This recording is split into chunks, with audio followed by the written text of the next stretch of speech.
Rabbi Avi Berman, shalom.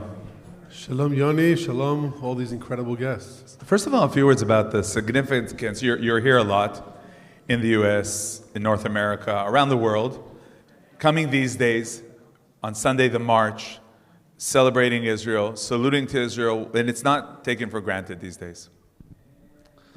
Well, first of all, I don't understand why we shouldn't take it for granted. Thank God the march has been happening every single year in New York, and God gave people brains that are supposed to function in a straight way. Mm-hmm. So we should expect the world to see the situation, understand what really is happening. The fact that there are liars out there that make up libels and make up stories, we've been dealing with that for 2,000 years. Mm-hmm. This is not the first time. Unfortunately, with social media today, so many see these lies and say, wow, this must be true. So I think as the Jewish people, we have to continue walking straight, thinking straight, and continue walking with pride. Okay. Now, I wanted to talk to you a bit about Aliyah. When did you make Aliyah? I made Aliyah in 1985 from New York. 1985 from Toronto. I think we practically met many occasions throughout the years. Right after we left the airport. Exactly. Now, joining us now is also Minister Yitzhak Wasserloff, so thank you very much for joining us. Now I wanted to talk a bit about Aliyah. And you know, when we talk about Aliyah, it's Aliyah u'klita, immigration and absorption. The question is, you know, we all are so excited when people get off the plane. We cover it on ARUTZ SHEVA, we have videos, and the excitement is really, it's really exciting, it's really emotional. What happens the day after? That's the big question, right? Well, I think that all of us as Jews, we're always excited to see our son put on his tefillin the day of bar mitzvah, right? How many of us, 2 months later, come and ask him, how's it going with you putting on tefillin? Or get excited. Right? Or get excited like we did the day he put on tefillin for the first time. And I think that has to do with Aliyah. We're all excited the day they arrive, and the first Shabbos, everybody's giving challahs, and 2 weeks afterwards, they're still inviting them out for meals. But what happens the day afterwards? And I don't mean a physical day. I'm talking about months, and how they're dealing with their kids in school, and how are they dealing with the situation. Have they found the community?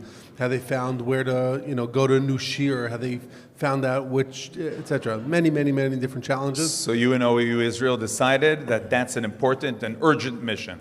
So the OU's been in Israel for the last almost 50 years. Mm-hmm. It's been almost 130 years in the world, but almost 50 years in Israel. And truth be told, for the first 25 years, we literally were focusing only on Anglos, but mainly Anglos, English speakers that are coming from North America to Israel for the year, for 2, for 3, running programs for them, and for those few that made Aliyah to Yerushalayim. We then took upon ourselves tremendous activities with teens at risk across the country, mainly Israeli teens at risk, but both. But the beauty of the decision, I'm sure many know that the OU moved its headquarters from Rehov Keren HaYesod, the OU Israel Center, where everybody used to come. We moved our offices to ARUTZ SHEVA. And that move was not just a physical move, it was a hashkafic move. Wow. It was an understanding that North American Jewry, the English-speaking countries, are sending more and more Jews to Israel right now. Mm-hmm. Between Ophir Sofer and his office that is really trying their best to do whatever they can to bring as many Jews as possible. Mm-hmm. But we said, you know something? Look at the number of kids that are coming to Israel to do their, not only gap year, but afterwards stay in Israel and do their degree.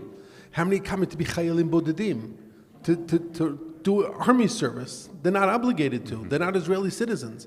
But they come and they do service. Why? Because October 7th has a major impact on every single Jew, as we've heard here before, from Jim and from others. But what's the challenge? What's the mission? The challenge is that we're sitting right here in the Young Israel of Kew Gardens, right? And the amount of activity, there's a real reason why ARUTZ SHEVA decided to do it inside a synagogue, because this is the community center of the Jewish community. Every synagogue across North America is somewhat of a community center. We don't have that in Israel. Many times you come to shul in Israel, you come, you daven, you leave, you finish, done, finished, right? Mm-hmm. It's like the difference between a bank where you walk in for a mortgage and to sit down and to get a loan versus an ATM. You come, you take your money, you leave.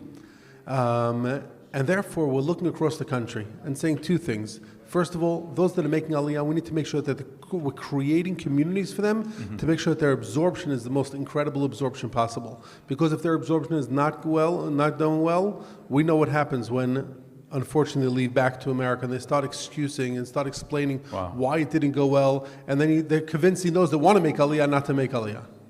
But the second thing is that we're understanding that North American Jewry that wants to move to Israel now doesn't know where to go.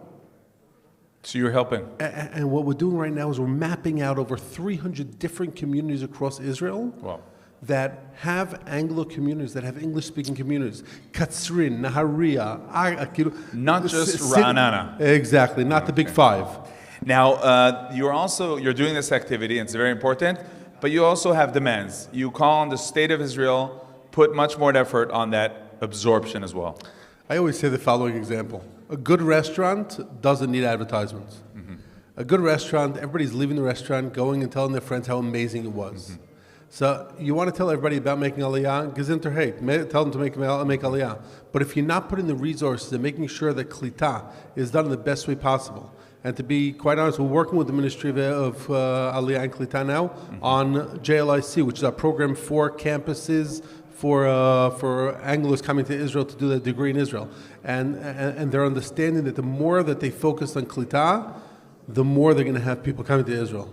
And you think we could change? We could make a change? I think it's up to each and every one of us. You know, I still remember the 14-year-old boy that knocked on my parents' door of our caravan when we moved to, the first Motzei Shabbat, knocked on our door and asked my parents if he could take me to go play basketball. And I remember that experience. It was about an hour and a half. But that tziki that took me to play basketball ended up becoming such a close friend, a role model, then enabled me to be absorbed like a true Israeli. So it's up to each and every one of us, but also the government. An important mission. Rabbi Avi Berman, Director of OU Israel, thank you very much. Thank you.